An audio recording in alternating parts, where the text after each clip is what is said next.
你是否曾经认真思考过这样一个问题：我们穷尽一生所拼命追逐的那些东西，比如财富的积累、社会地位的提升、名声的获得，或许从最初开始就选择了错误的方向。我们总是天真的认为幸福存在于外部世界，存在于那些令人眼花缭乱的目标之中，只要能够成功获得它们，人生就会从此变得阳光明媚，万事如意。然而，生活在2个世纪之前的德国思想家阿图尔·叔本华却如同一位冷静而犀利的精神外科医生，毫不留情地解剖了我们对于幸福的种种美好幻想。叔本华直截了当地告诉我们，幸福这个东西根本就不存在于外部世界的任何地方，它唯一真实可靠的源头就深深地扎根在我们自己的内心深处。这个观点初听起来可能有些像是那些心灵导师常说的温情话语，但叔本华所提供的绝对不是什么温言软语的精神安慰，而是一套逻辑严密，甚至在某些地方显得有些尖刻的人生指导体系。今天，让我们一起深入探讨他的这本精妙小册子《人生的智慧》，看看这位被世人称为悲观主义哲学家的思想家究竟想要传达给我们什么样的人生真理，关于如何度过这一生的深刻而实用的建议。我们首先需要理解叔本华构建的整个哲学思想框架的根本基石，也就是他在第1部分中提出的基础性划分。他开门见山地将决定我们人生命运和际遇的所有因素清晰明确地分为3大类别。这个分类体系极其重要，理解了它就等于获得了解读和理解整本书的金钥匙。第1类是人的内在自我，也就是一个人的内在属性和本质特征。这个范畴包括了你的身体健康状况、体力水平、外在容貌，更为关键和重要的是你的性格气质、品德修养以及智力水平。简单来说，这就是你本质上是什么样的人。第2类是人的外在拥有，也就是你所占有和拥有的各种身外之物。这个概念很容易理解，包括你的财产积累、房屋车辆等等，一切你可以声称这是我的东西的物质财富。简单说，这就是你拥有什么。第3类是你在他人心目中的形象和样子，这个概念相对来说比较抽象，指的是别人对你的看法和评价，你在社会中享有的名望、地位、声誉等等。说的直白一些，这就是你的公众形象或者说社会人设。叔本华斩钉截铁地指出，我们人生是否幸福的决定性因素是第1类，也就是人的内在自我，而后面2类都只能算是次要的，甚至可以说是虚幻而不真实的。这个观点在今天的时代看来，简直是惊世骇俗的反主流思想。我们整个社会文化体系不正是在不断地教导和鼓励我们如何去追求第2类和第3类吗？拼命努力工作，赚取更多金钱，购买更大更好的房子，争取获得更高更重要的职位，赢得更多的点赞和社会关注度。但叔本华坚决断言，这一切追求都是彻底颠倒错乱的。他用一个生动而深刻的比喻来说明这个重要道理：一个人的内在自我就像是人生这出大戏的剧本内容和演员本身，而财富、名声之类的外在东西，充其量只能算作是舞台上的布景装饰和表演道具而已。如果演员本身演技低劣，内心贫瘠空洞，那么即使舞台装饰的再豪华绚丽，台下观众再多再热情，这出戏也注定会是一场令人遗憾的悲剧。相反的，一个内心丰盈、精神境界高超的人，即使身处最简陋的环境中，也能够为自己和观众上演一出精彩绝伦的独角戏。叔本华深刻地指出，命运和外界环境能够改变的仅仅是我们拥有什么，以及别人如何看待和评价我们，但命运却无法从根本上改变我们本质上是什么样的人。而恰恰是这个我们本质上是什么，从根本上决定了我们感知、体验和理解世界的基本方式和角度。正如同样是半杯水这个经典例子，乐观性格的人会看到还有半杯水可以享用，而悲观性格的人则会看到只剩下半杯水了。这个世界在我们眼中呈现出什么样的面貌和色彩，很大程度上是由我们用什么样的心理透镜和精神滤镜去观察它而决定的，而这个透镜和滤镜就是我们的内在自我。因此，叔本华认为，人生智慧的首要和最重要的任务就是去精心打磨和悉心关照这个内在的自我，而不是耗尽我们宝贵的心力去追逐那些外部的变化无常的事物。因为对于一个人的真正幸福而言，他自身的主观性和内在状态远比任何客观的财富和名声都要重要得多。现在让我们深入探讨叔本华理论体系中这个最核心的部分——人的内在自我。叔本华用大量的篇幅来详细论证为什么说你是什么远比你拥有什么更加重要和根本。他首先强调了一个我们在日常生活中经常忽视却极其基本的事实：我们所有的直接感受和体验都来源于我们自身。快乐和痛苦这些最真实的感受，并不发生在银行账户里，也不发生在别人的言论和评价中，而是实实在在地发生在我们自己的意识和身体里面。因此，一个健康积极的内在状态是感受真正幸福最直接、最重要的先决条件。他那句广为流传并深入人心的名言：“一个健康的乞丐比一个生病的国王更幸福”，说的正是这个深刻的道理。国王拥有了世间几乎一切的财富和权势，但如果他正在承受痛风或其他疾病的折磨，那么全世界的财富和权力也换不来他片刻的身心安宁和真正快乐。而那个身无分文的乞丐，虽然在物质上一贫如洗，但他拥有健康的身体和清醒的意识，能够享受温暖的阳光、清新的空气以及简单食物的美味。这种最朴素、最简单的快乐，是国王用尽所有金钱都买不到的珍贵体验。所以，叔本华明确表示，我们宁可牺牲部分财富来换取和维护健康，也不应该为了获得更多财富而损害我们宝贵的健康。这个道理听起来非常简单明了。但如果我们环顾四周，会发现有多少人正在用自己最宝贵的健康去换取那些身外之物？这难道不是彻底的本末倒置吗？除了身体健康这个基础因素之外，叔本华认为，决定我们幸福感的另一个内在关键因素是我们的天生性格特质，特别是我们天性中快乐和忧郁情绪的天然比例。他毫不留情地指出了一个看似不公平但却真实存在的现象：有些人天生就更容易感到快乐和满足。他们对生活中积极方面和美好事物更加敏感，就像一块专门吸收温暖阳光的海绵。而另一些人则天生就偏向忧郁和悲观，他们总是能敏锐地捕捉到生活中的不如意和负面因素，就像一台专门搜索负面消息和坏消息的精密雷达。叔本华认为，这种与生俱来的气质特征对我们一生幸福感的影响，比任何后天努力获得的财富和社会地位都要巨大得多。一个天性乐观开朗的穷光蛋，很可能过得比一个家财万贯但终日愁眉不展的富翁要快乐充实得多。这是因为富翁所拥有的一切美好事物，都必须通过他那副灰色的忧郁滤镜才能被感受和体验到，结果即使再美好的东西，也会被大大打折扣，失去应有的光彩。而那个天性乐观的人，则能够用他那副明亮的快乐滤镜，从最平凡普通的日常生活中发现无穷的乐趣和意义。叔本华甚至说，外在环境的好运和改善能够改变我们的客观境遇，但这种改变就像是给一个天生忧郁的人穿上最华丽昂贵的衣服，衣服确实是崭新美丽的，但人还是那个内心愁眉不展的人。这样的观察听起来可能会让人感到有些沮丧和无力。难道我们的幸福在很大程度上真的是天生注定的吗？叔本华的真正意思并不是让我们消极的听天由命，而是提醒我们，与其把所有的精力和注意力都花费在试图改变外部条件和环境上，不如将更多的关注点转向了解、理解和有效管理我们自己的内在天性和特质。那么，对于那些天生就不那么容易感到快乐和满足的人来说，出路到底在哪里呢？叔本华在这里引出了他整个思想体系中一个非常重要和核心的概念：人生就是在痛苦和无聊这两种状态之间不断摆动，就像一个永不停息的钟摆。我们总是在这两者之间来回摆动和挣扎。当一个人为基本的生计发愁，为各种欲望所困扰和驱使时，他感受到的主要是痛苦和焦虑。在这种状态下，他会觉得只要能够满足这些基本需求和欲望，就一定能够获得梦寐以求的幸福。然而，一旦这些基本需求被满足，当他不再为吃穿住行发愁时，另一种更加可怕和难以忍受的东西就会悄无声息地找上门来，那就是深深的无聊和空虚。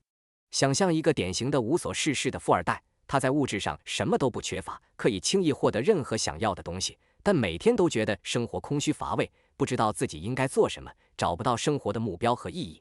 这就是陷入了无聊深渊的典型表现。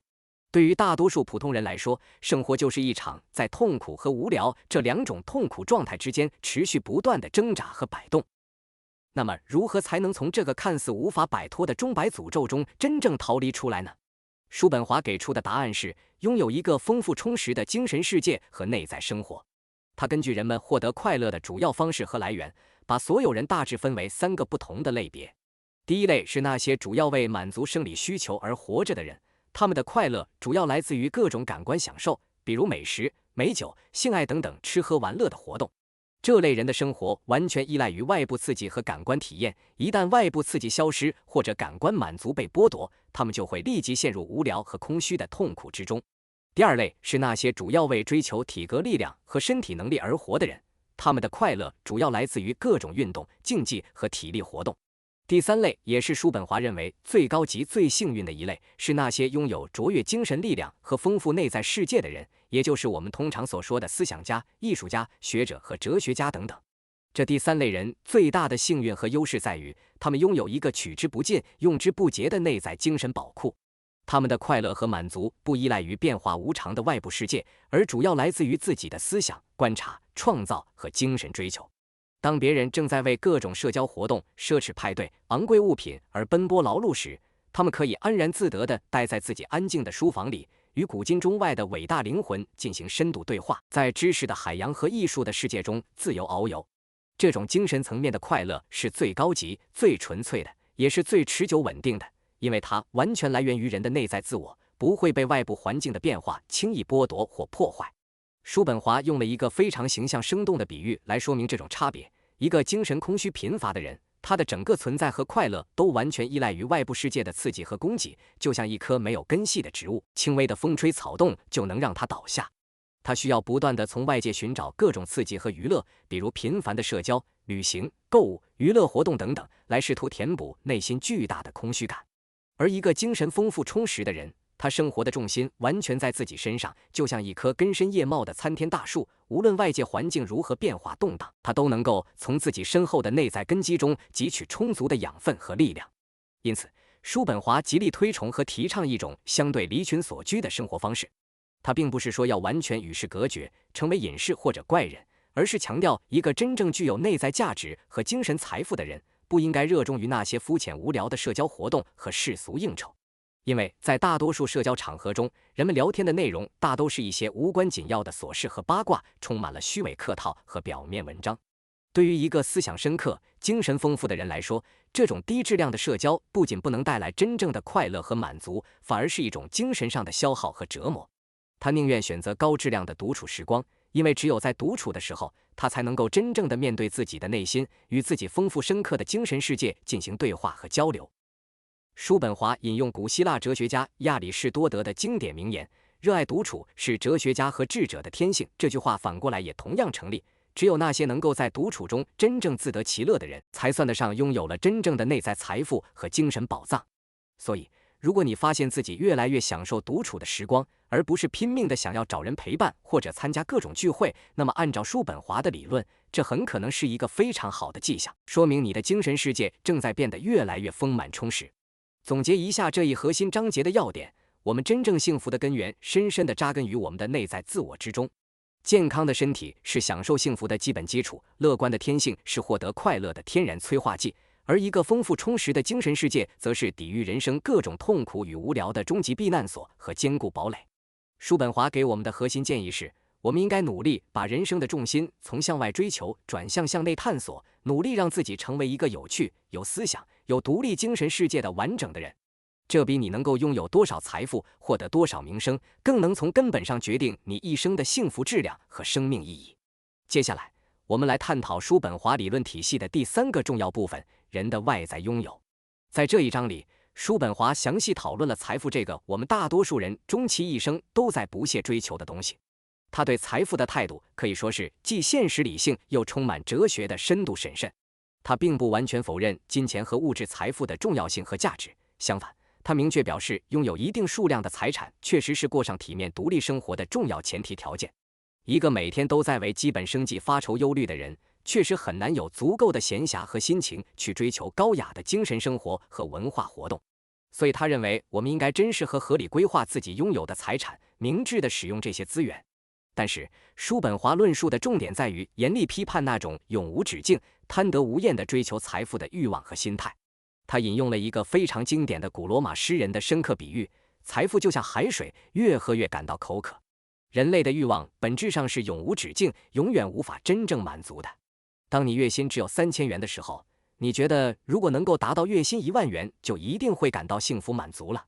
但当你真的月薪达到1万元时，你又会觉得必须要有50万元的存款才能获得真正的安全感。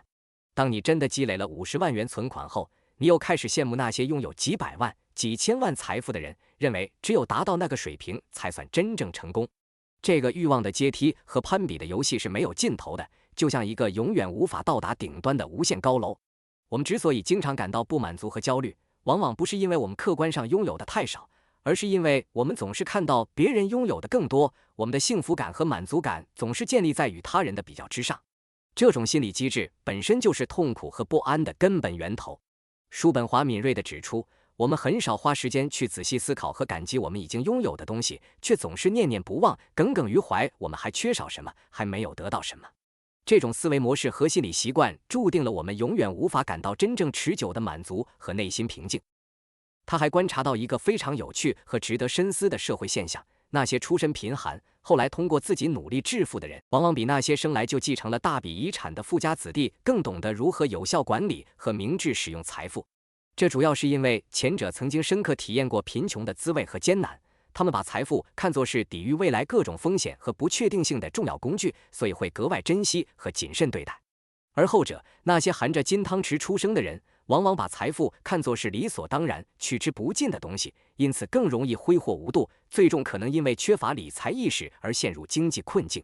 不过，叔本华也客观地看到了继承财产的一个巨大好处和优势，那就是它能够让一个人从为基本生活而工作的繁重苦役中彻底解放出来。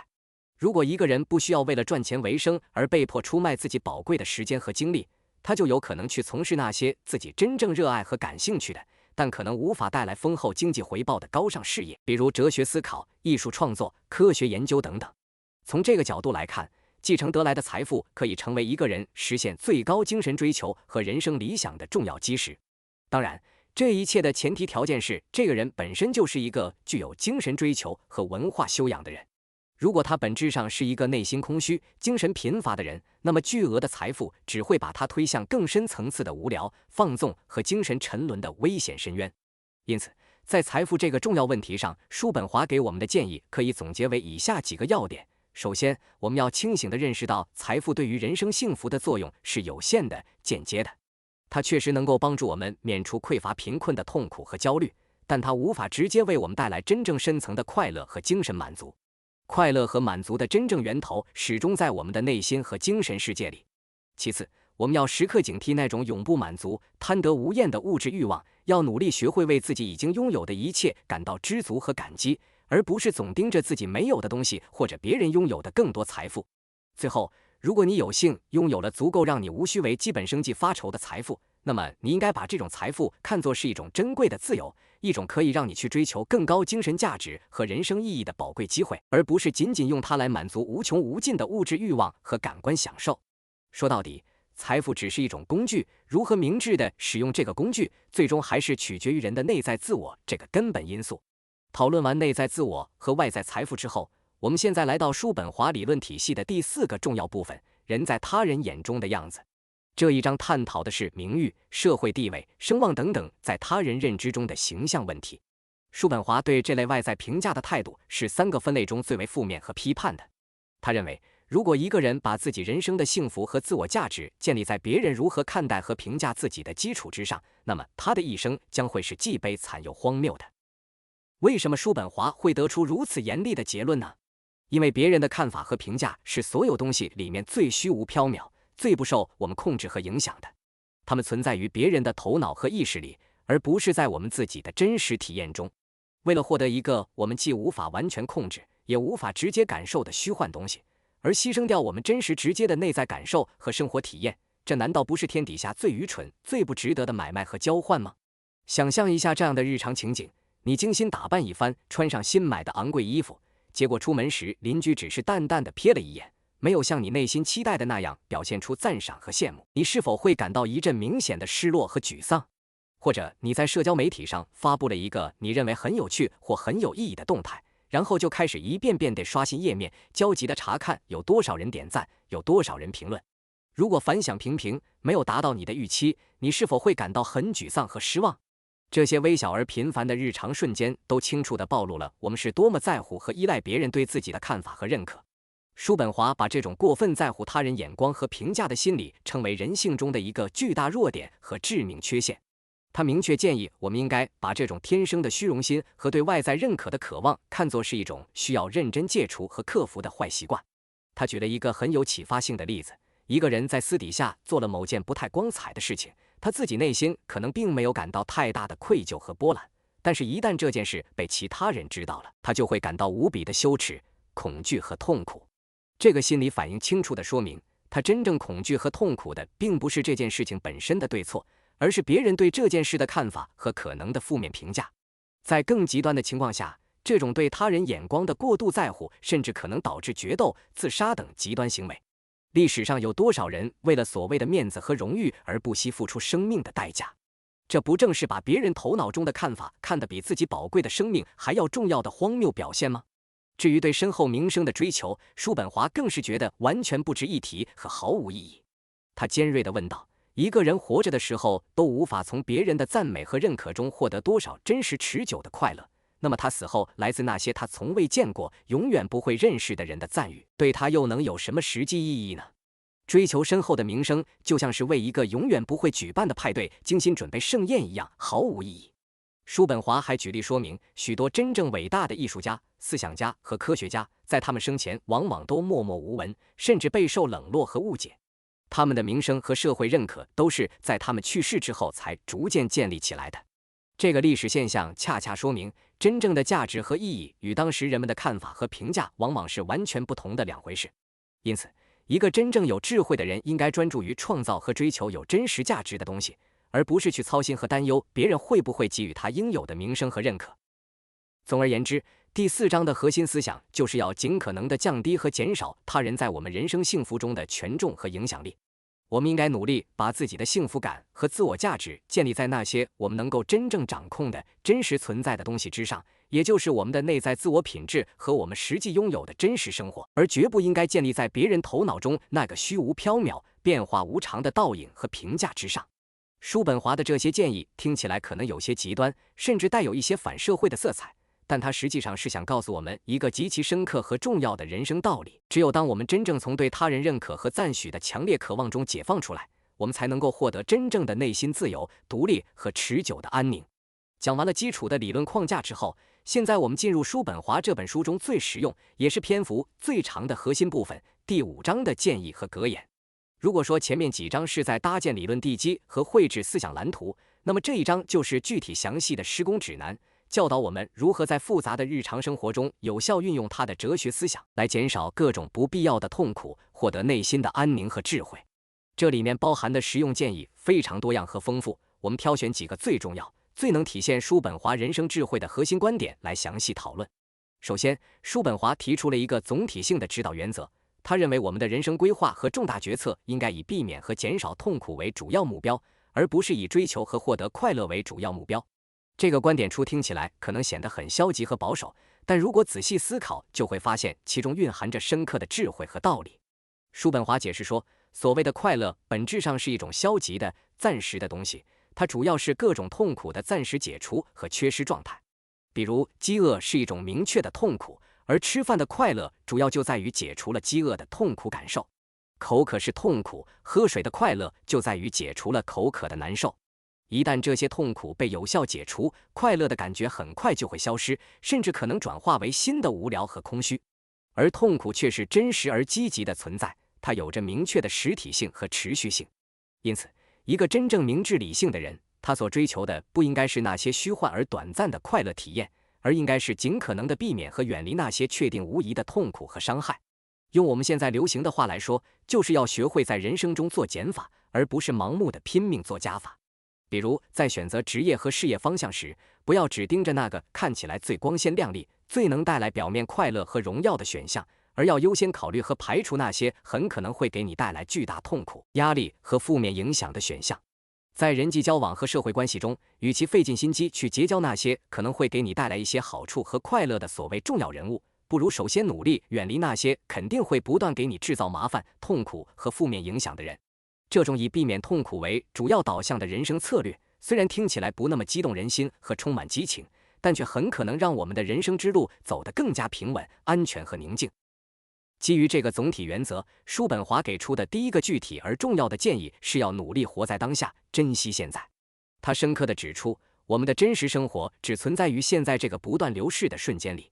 过去已经永远消逝，无法改变或挽回。未来尚未到来，充满了不确定性。它们都只是存在于我们的思想、记忆和想象中，而不是客观的现实。然而，我们大多数人却总是习惯性地忽略宝贵的当下时光，要么深深沉湎于对过去的悔恨、怀念或者美化，要么过度焦虑于对未来的担忧、期待或者恐惧。我们用对过去和未来的无尽思考和情绪波动，填满了本应该用来充分体验和享受的宝贵现在，结果就是我们从来没有真正地完整地活过。叔本华用了一个生动形象的比喻，有些人就像是被一根永远吃不到的胡萝卜吊着走的驴子，只知道盲目地朝着未来冲刺，却完全忘记了脚下的路和眼前的风景。我们总是为了将来那个可能的幸福目标而把现在所有的时间、精力和注意力全部投入进去，结果很可能什么也得不到，反而白白浪费和错过了当下真实可贵的生活体验。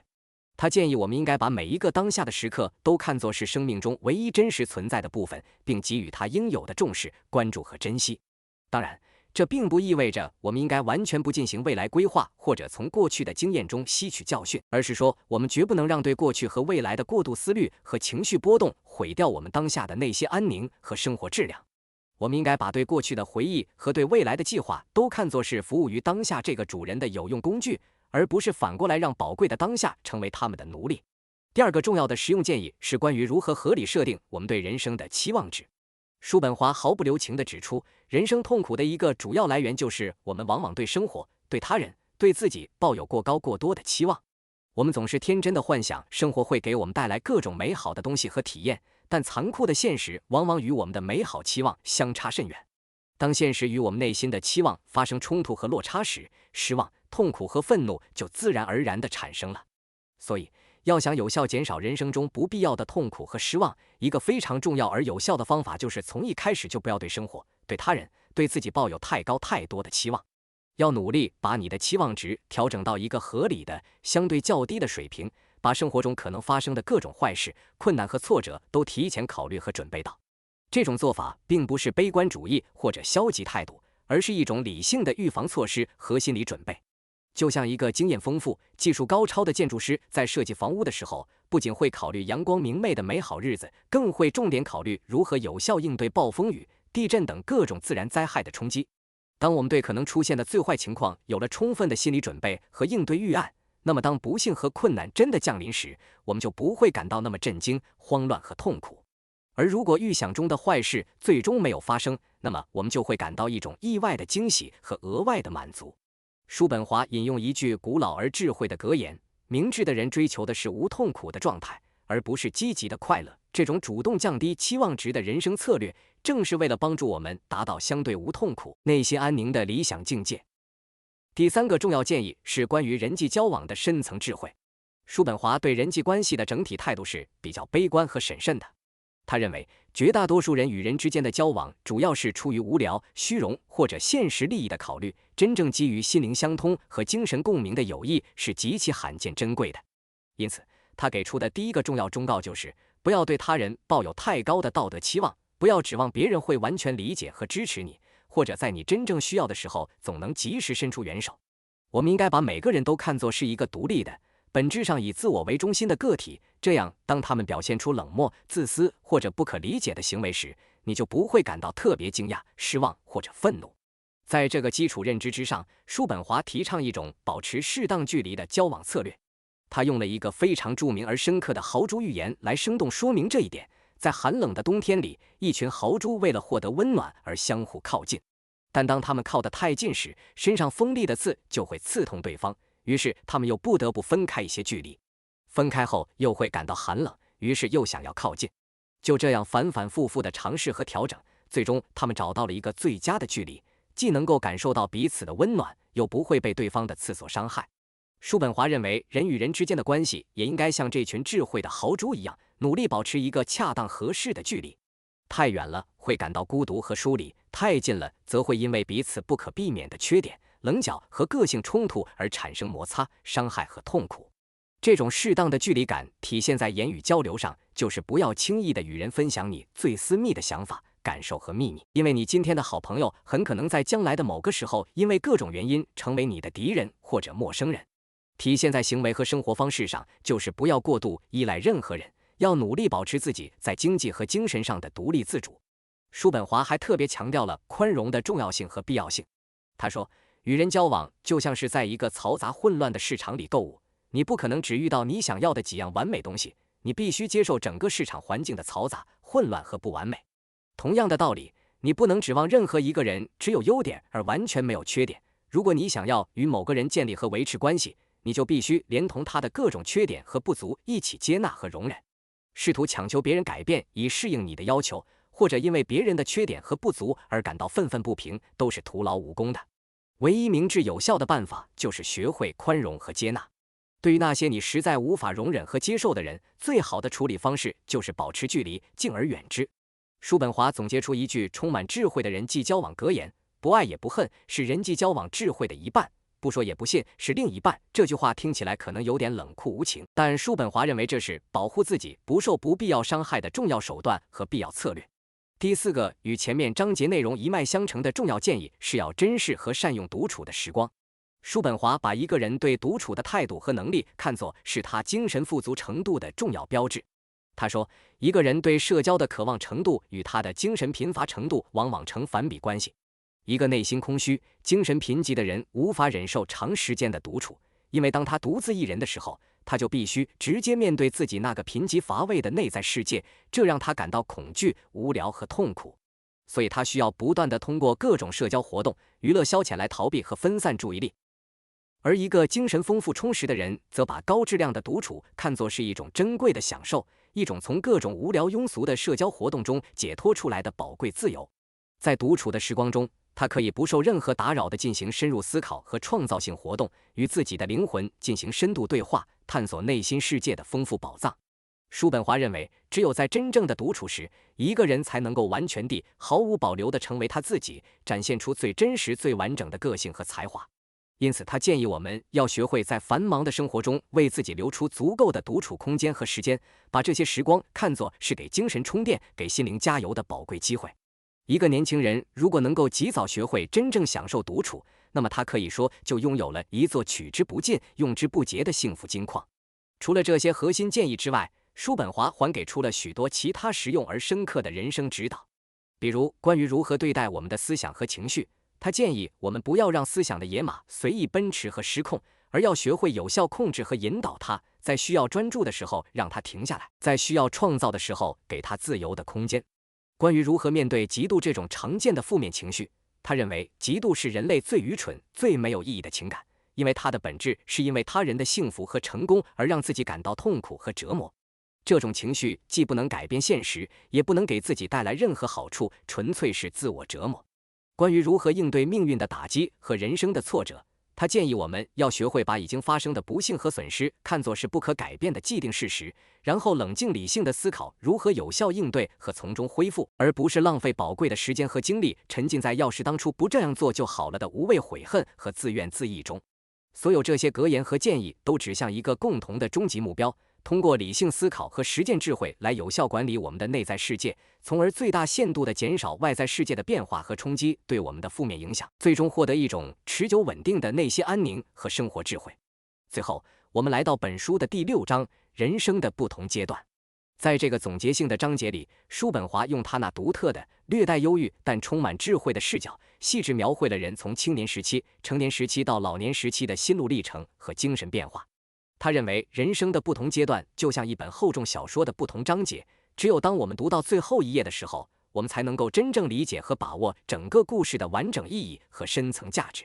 对于青年时期，叔本华的看法是复杂而矛盾的。一方面，青年人确实拥有人生中最宝贵的财富、旺盛充沛的生命力和看似无限的时间资源，这使得青年时期充满了无限的可能性、希望和美好憧憬。但另一方面，青年人又被一种强大而盲目的力量所驱使，那就是叔本华哲学体系中的核心概念——生命意志。这个生命意志就像一个盲目而强大的巨人，不可抗拒地驱使着年轻人去疯狂追求爱情、荣誉、财富等等各种目标，让他们不由自主地陷入各种强烈欲望和激情的漩涡中难以自拔。青年人看待世界就像是隔着一层美丽梦幻的薄纱，他们对生活充满了各种不切实际的浪漫幻想，天真的以为幸福就在不远的前方，耐心等待着他们的到来。他们强烈渴望快乐和满足，却不知道快乐本质上是虚幻短暂的，而痛苦才是真实持久的人生常态。所以，青年时期虽然表面上充满了活力和激情，但往往也是人生中最迷茫困惑、最容易受骗上当、最容易感到痛苦失望的时期。叔本华用了一个富有诗意的比喻，青年时期就像人生的诗歌篇章，充满了激情、想象和浪漫色彩，而老年时期则像人生的哲学篇章，充满了深刻的反思和宁静的智慧。随着年龄的不断增长，当人们进入成年和老年阶段时，青年时期那层美丽梦幻的薄纱会逐渐被残酷的现实撕破。人们会经历各种大大小小的失望、挫折和理想幻灭。他们会痛苦地发现，年轻时拼命追求的很多东西，其实并没有想象中那么美好和重要。激烈的爱情可能会慢慢褪色，雄心勃勃的事业可能会遭遇挫折，信任的朋友可能会背叛，期待的成功可能会落空。这个逐渐认清现实的过程，虽然是痛苦和艰难的，但同时也是一个获得真正智慧和成熟的宝贵过程。叔本华认为，人生的前40年就像是在专心致志地写一部情节复杂的小说，我们只管埋头向前，生活充满了各种戏剧性的情节、悬念和起伏。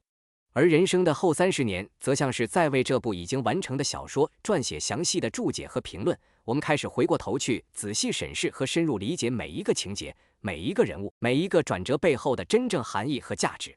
到了老年阶段，虽然身体的生命力在不可避免的衰退，青春的激情也在逐渐平息，但人生的智慧却达到了前所未有的顶峰。一个老年人就像是一个已经看完了整本厚重小说的经验丰富的读者，他知道了故事的最终结局，理解了所有人物的性格和命运，明白了所有情节发展的内在逻辑。他不再对生活抱有过多不切实际的幻想和期待，因此也不会再经历那么多的失望和痛苦。强烈的欲望之火逐渐熄灭了，取而代之的是内心深层的平静和对生命的超然理解。年轻时让他们困扰不已的许多问题，在老年人睿智的眼光看来，都变得不再那么重要和紧迫。他们不再那么在乎别人的看法和评价，也不再为一些鸡毛蒜皮的小事而烦恼焦虑。老年人的时间观念也发生了根本性的变化。年轻人总觉得未来是无限的，所以他们经常会肆意挥霍宝贵的时间。而老年人深深知道自己来日无多，因此他们会更加珍惜每一个平静安详的当下时刻，更加懂得享受简单朴素的日常快乐。叔本华引用法国启蒙思想家伏尔泰的经典名言：谁没有他那个年龄段应有的精神状态，谁就会承受他那个年龄段所有的不幸和痛苦。他认为老年时期最大的优势和幸运就是获得了一种认识上的彻底自由。老年人终于从生命意志的强制奴役中解放出来，能够更加客观冷静地看待这个世界和回顾自己的整个人生历程。虽然身体在不可避免的衰老，但精神上却可能达到前所未有的自由境界和内心安宁。当然，这种理想化的老年状态有一个重要的前提条件，那就是这个人在年轻和中年时期积累了足够丰富的精神财富和文化修养。如果一个人的一生都只是在追逐物质享受和感官刺激，从来没有培养过精神世界和内在修养，那么到了老年，当身体机能衰退，感官享受不再可能时，他只会剩下深深的空虚和孤独，而不是智慧和宁静。总体来看，叔本华对人生的整体描绘确实带有悲观的底色。他认为人生本质上是一场在痛苦和无聊之间不断摇摆的悲剧，没有人能够完全逃脱这个宿命。但是在这种现实主义的悲观底色之上，他又努力为我们勾勒出一条通往相对幸福，也就是内心安宁的可行道路。这条智慧之路的起点是深刻认识到幸福的真正根源在于我们自身的内在品质，而不是外部世界的变化。路途中的具体方法包括合理降低对生活的期望，有效管理各种欲望，努力丰富精神世界，善于利用独处时光进行自我完善。而最终可能达到的理想境界，则是一种摆脱了过度激情和不切实际幻想的充满理性智慧的内心平静。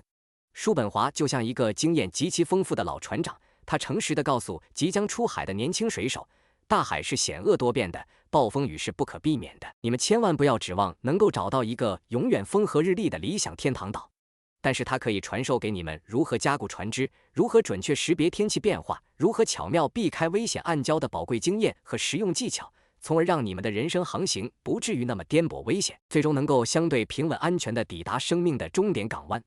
我们今天所深入探讨的内容，也只是叔本华《人生的智慧》这本经典著作中的一些核心思想和精彩片段。这本书中还充满了更多生动深刻的比喻、尖锐独到的观察和发人深省的哲学洞见，非常值得我们反复品读和深入思考。阅读叔本华的文字，就像是与一个极其聪明睿智但又有些尖刻毒舌的老朋友进行深度对话。他会毫不留情地戳破你对生活的各种美好幻想和不切实际的期待，但同时又会指引你发现一条虽然不那么浪漫、激动人心，却可能更加真实可行、更加稳妥安全的人生道路。这本书是否能够为每个人的具体人生提供标准答案和万能药方，这确实很难断定。但它无疑提供了一个极其独特而引人深思的哲学视角，帮助我们重新审视和深入理解我们与自己内心、与外在财富、与他人关系之间的复杂联系。